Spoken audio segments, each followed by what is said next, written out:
In this video, we'll review how to cite a website in NoodleTools. Before we get started, just a reminder that you definitely want to evaluate your websites for credibility. And you can use the resources that I've posted on the library website, as well as the library Schoology group to help you. And when in doubt, you're always welcome to come see Ms. Boyle in the library to see if the website that you would like to use as a source is actually one that is credible. So in NoodleTools, we want to select New Source, and then, of course, Website, since we're citing a website. This second page is going to give you a whole list of options, and there might be something on that website in particular that you are using. That could be a photo, that could be a map, or a film or video recording. I'm going to be showing you an example when you just take information from a specific web page on a website. But there are all of these other options, and no matter what option you select, you're going to go through the same process that I'm going to go through with you right now, which is to fill in as much information as you can find. So I am looking at this particular web page on a website. So I'm going to select web page, and my citation screen pops up. So the goal is to fill in as much information as I can find. So I'm going to go back over to my web page. Remember, the difference between a web page and a website is that the website is more the umbrella. That's the overall website. And within one website, you can have multiple web pages. So the web page, which is titled A New African American Identity, the Harlem Renaissance, this is the actual page that I'm taking information from. So you'll notice in NoodleTools, it's going to ask you about both the website and the URL, and then it's going to ask you about specifics to that actual web page. So the first thing that I need to get is the URL. And you can take the URL from the top. So I'm going to copy and paste that. And then it's going to ask you for the date of publication. And they're talking about the date of publication for this specific information for this website. The places where you can look to find the date of publication are at the top and the bottom. So notice that I have a title, but I don't have any dates here. So I'm going to scroll down to the bottom to see if there's any reference to dates down here. And typically, if there is a date of publication, it'll be down here at the bottom. Now, I don't see anything here, but sometimes websites will just have a year of publication, and that's okay because in NoodleTools, you have the option to put in a full date, or you could just put in the year.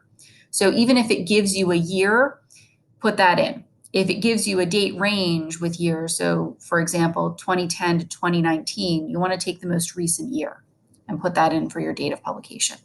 However, I don't see anything here, so I don't want to put anything in for the date of publication. You never want to put in something that you can't actually find because we want it to be as accurate as possible. Now, the date of access means the date that I've actually gone to this web page. So I'm going to put today, but if that's not the case for you when you're citing, you can certainly change this manually. Then it's going to ask me information about the web page. So the first question is the contributor. Is there an author? Is there an editor for this particular web page? So again, I'm going to go back to my web page, and we typically find this information at the top under the title, like any normal article. And I have the title, but notice I don't have any author information or editor information. I'm just going to double check, go all the way to the bottom.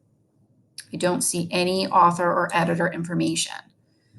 So I'm going to leave, again, I'm going to leave this blank. If I don't have this information, I'm not going to put it there. However, if you do have an author or editor listed, this is where you would put that in. You can always add more where it says add contributor, because a lot of times on websites, there are multiple editors or multiple authors. Then it's asking for the web page title. So again, this is not the website, this is the web page. So my web page is titled A New African American Identity, the Harlem Renaissance. So I'm going to go ahead and bring that over to NoodleTools. I don't need to worry about an English translation because it's already in English. And then it's going to ask me for the name of the website. So this is different from the title of the web page. The name of the website is actually National Museum of African American History and Culture.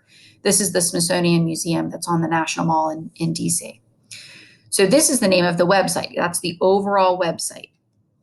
So I'm going to put that information in NoodleTools for the name.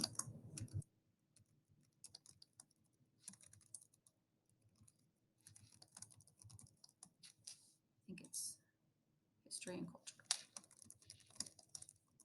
Okay. Then it's going to ask for the publisher. So there's a couple places where you can look for the publisher. Typically it's at the bottom. If there is a publisher that's different from the name of the website. Now I'm looking around here, I don't see a publisher. Another page, this one doesn't have it, but you could also check if there's an about page. If you click on that about, typically you can find the publication information there as well.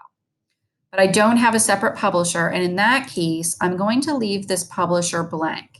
You'll notice there's a little I that pops up that's going to tell you that same information. We leave this blank if the publisher's name is the same as the name of the overall website, which it is. So I'm going to leave that blank. Also, there is no name at the bottom, but again, if you're looking at a website with an about page, you might find this information. There might be an editor that's different from the actual publisher. So I'm going to leave that blank as well. So I'm at the annotation. This is, you would add an annotation if your teacher requires it, or if you would like to attach a note to this particular source. And I filled out everything I can possibly fill out. So once I do that, I'm going to click Save. And now my source will be saved in NoodleTools for me. Websites can be really tricky to cite just because you never know what information they're going to give you. As you notice with my example, I had to leave a lot blank because I just didn't have that information on my website. And that's okay. So if you ever have questions or you need help citing a web page or a website or anything taken from a website, just come see Miss Boyle in the library and I'll help you out.